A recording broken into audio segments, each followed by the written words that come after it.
Hello, welcome back to Math Time with Professor Prime, and I am your host as always, Professor Prime. And welcome to Super Ultra Mega Math History Phenomenal Figures, the series where I talk about different people throughout math history that contributed something to mathematics and oftentimes the world. And I typically talk about them in a pretty chilled and laid back way, being respectful where it makes sense, and being awestruck also where it makes sense, and sometimes just commenting on the crazy lives that some of these people have led.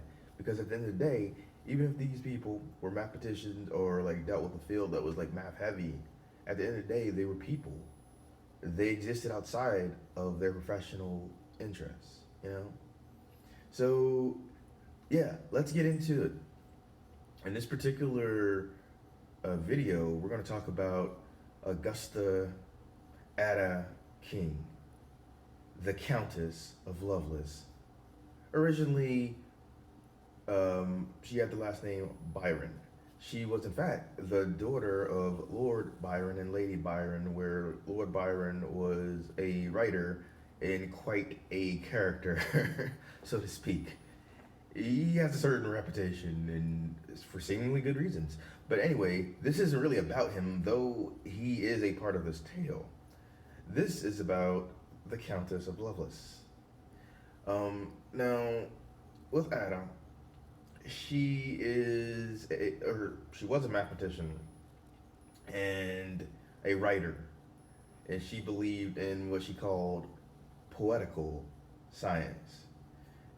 And I think that that's interesting because she'd often pose questions about why this worked or why this didn't work, or how society would interact with math or tech. And what she's most known for is being the first computer programmer. Now, there is some controversy about that, whether she was or wasn't, but whatever the case, you couldn't deny on either side that she was at least one of the first. But in most circles, yeah, I think that people would counter as that. So I wanted to talk about that and some of the other things that she did in her pretty colorful life. Now, when she was really, really young, like just born, Lord Byron had left her and her mother, and it was like not a great separation. And her mother, Lady Byron, often accused Lord Byron of, insanity. And she didn't want her daughter to suffer a similar fate. And so one of the things that she did early on in her life, and early on in Ada's life, was promote her interest in mathematics and logic so she could avoid the same insanity, so to speak. Now, what's interesting is, so she didn't have a personal relationship with her father, but she wasn't really close to her mother either, and she was mostly raised by her maternal grandmother, Lady Milbank. That being said, over time, she would continue to do like a lot of math, and she was often sick when she was younger, but despite that, she kept on going, and eventually she would get more and more tutors, one of them being Mary Somerville, who could honestly get her own video in the series. Um, and through her, she met Charles Babbage. And he was an engineer and I'd argue like a mathematician. And so with Charles Babbage, like one of the things that he conceived of is the analytical engine. And this didn't get built. However, there were models for it, and even though there wasn't like a finalized form built, I'd argue that is one of the most important things to have come out of that century and just in general to our history, because what that really represented was that first kind of idea of a general computer. Because in the past, they had different technology to perform computations, and this was a more general purpose sort of deal.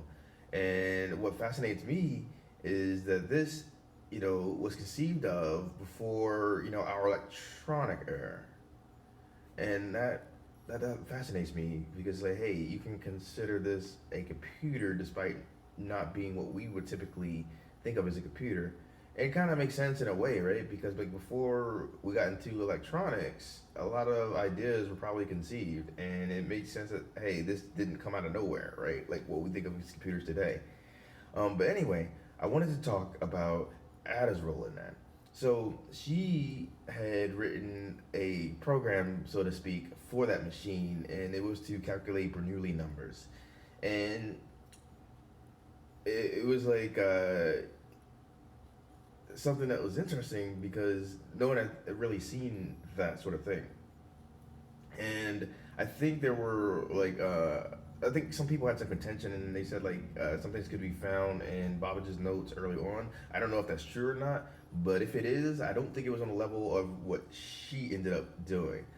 And the whole idea is like she wrote this algorithm for for calculating them, and she also considered a lot of things about the computer, and I find that fascinating. And yeah, so she was just like pretty serious about like math, and it like kind of overtook most of her adult life. Now, that being said, she did get married, and I think like pretty early. Well, at least by today's standards, pretty early. And she married a dude named William King, and eventually, because of her ties to Lovelace, like he was named Earl of Lovelace, and she was named Countess of Lovelace. Um, there's probably more to that too. But anyway, she worked with a lot of mathematicians and scientists at the time. She had many tutors. She was just always learning. And even though she would still get ill, she never stopped learning. And I think that's amazing. And so, for more of the colorful side of her life, um, as she got older, there were rumors of affairs.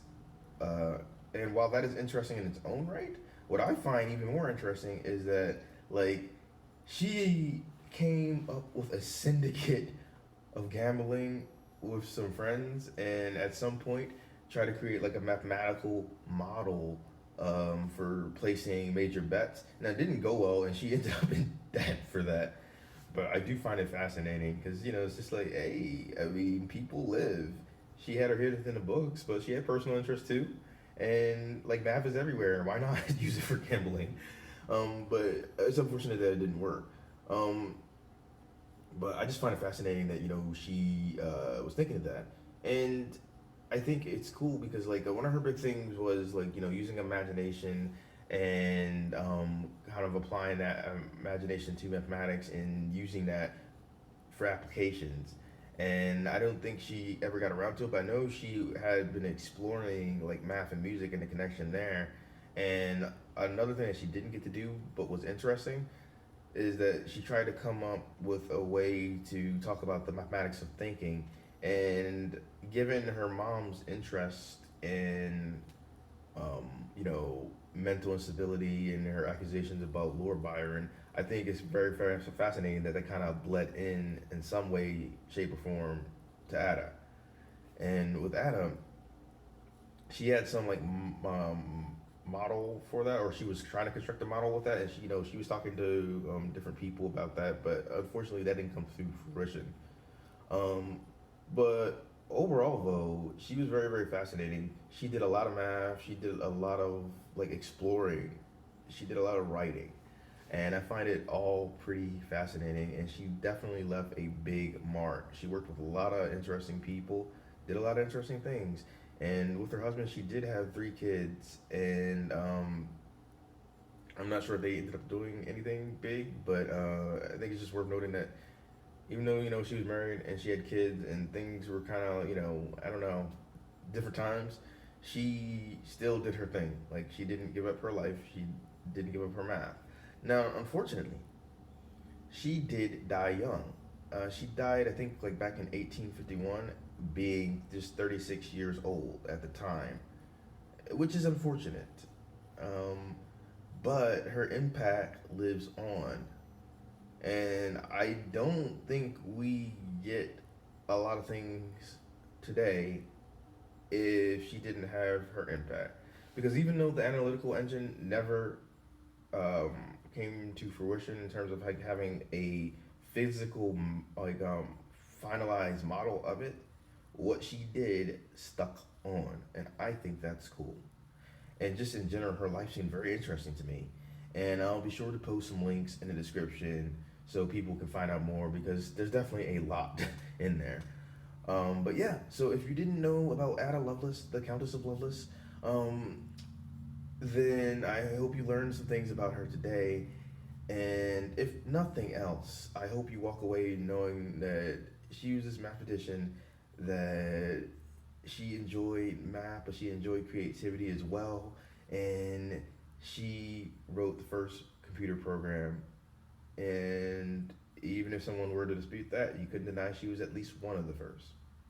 But I'm going to go with the first to have something that fleshed out.